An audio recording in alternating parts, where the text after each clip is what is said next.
তোমার ভাই অ্যাক্সিডেন্ট করেছে, পায়ে খুব ব্যথা পেয়েছে। বন্ধু তুই শুয়ে থাক, আমি ডাক্তার ডেকে নিয়ে আসি। আসেন ডাক্তার আসেন। ই ব্যথা লাগছে। ভাগ্য ভালো পাটা ভাঙেনি, 10-15 দিন রেস্ট নিলে ঠিক হয়ে যাবে। আর প্রতিদিন 500 টাকার ওষুধ খাওয়াতে হবে। 500 টাকার ওষুধ আমি প্রতিদিন কি করে খাবো? আমার তো মা বাবা কেউই নাই, আমার তো শুধু এই বন্ধুটাই আছে। এখন তোমরা চিন্তা করো কি করবে।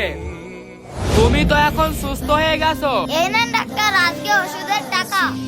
বন্ধু তুই এই 15 দিনে 500 টাকা করে কি করে পেলি? আমি প্রতিদিন কাজ করে 500 টাকার করে ওষুধ কিনেছি। আমি সব সময় ভাবতাম খারাপ সময়ে বন্ধুরা কোনো কাজে আসবে না, কিন্তু আজকে আমি দেখলাম খারাপ সময়ে বন্ধুরাই পাশে থাকে।